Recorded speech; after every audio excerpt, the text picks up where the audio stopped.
भारतीय शेयर बाजारों में सोमवार 24 फरवरी को एक बार फिर से बड़ी गिरावट देखने को मिली और शुरुआती कारोबार में सेंसेक्स 700 पॉइंट से ज्यादा गिर गया है। वहीं निफ्टी ने भी करीब 200 पॉइंट्स का गोता लगाकर 22,600 के अहम लेवल को तोड़ दिया है। तो क्या कुछ कारण रहे हैं जिनकी वजह से मार्केट में इतनी बड़ी गिरावट देखने को मिल रही है, वीडियो में जानते हैं।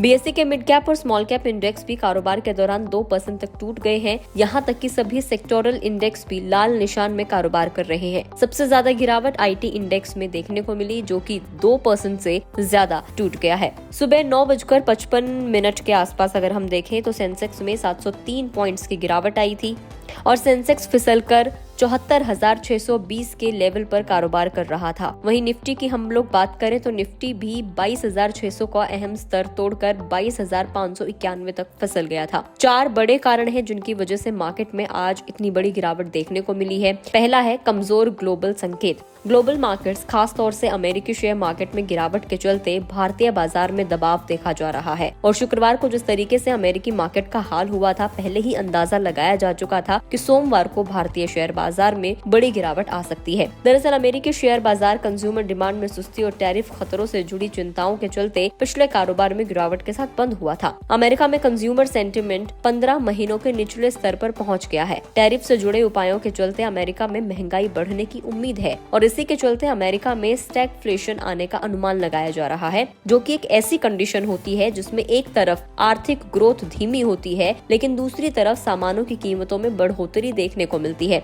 ये कंडीशन खास तौर से आईटी सेक्टर के लिए चिंताजनक संकेत है। इसके अलावा अगर दूसरे कारण की बात करें तो वो भी अमेरिका से ही जुड़ा हुआ है। ट्रम्प की टैरिफ पॉलिसी से अनसर्टेनिटी आ गई है क्योंकि डोनाल्ड ट्रम्प ने एक बार फिर से भारत पर रेसिप्रोकल टैक्स लगाने की बात कही है। उन्होंने कहा है कि भारत हमसे कई सामानों पर 200% से ज्यादा का टैक्स लेता है, जबकि यहाँ भारतीय सामानों पर काफी टैक्स लगता है और इसी के चलते निवेशकों की चिंता बढ़ गई है। इसके अलावा तीसरा कारण है विदेशी निवेशकों से जुड़ा हुआ, क्योंकि विदेशी निवेशक लगातार पैसे निकाल रहे हैं, जिसके चलते भारतीय शेयर बाजार पर दबाव बना हुआ है। अगर हम इस मंथ की बात करें तो फरवरी महीने में अब तक कुल 36,976.70 करोड़ रुपए की बिकवाली हो चुकी है। शुक्रवार 21 फरवरी को उन्होंने शुद्ध रूप से 3,449 करोड़ रुपए के शेयर्स बेचे थे।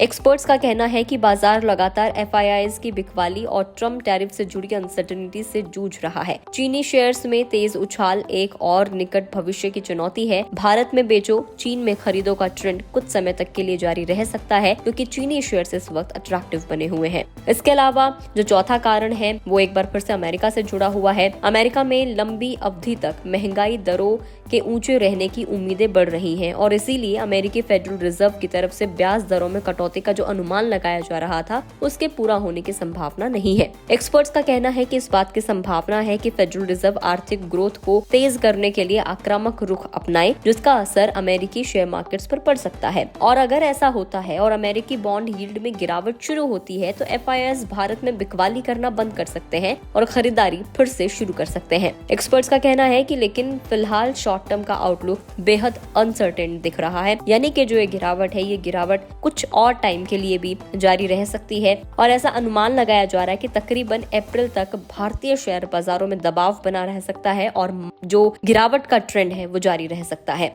वीडियो में इतना ही। जानकारी आपको कैसी लगी और आपका क्या कुछ मानना है कमेंट करके जरूर बताएं। अगर आप इस वीडियो को फेसबुक पर देख रहे हैं तो फेसबुक पेज को लाइक करें, यूट्यूब पर देख रहे हैं तो गुड रिटर्न्स के यूट्यूब चैनल को सब्सक्राइब करना ना भूलें।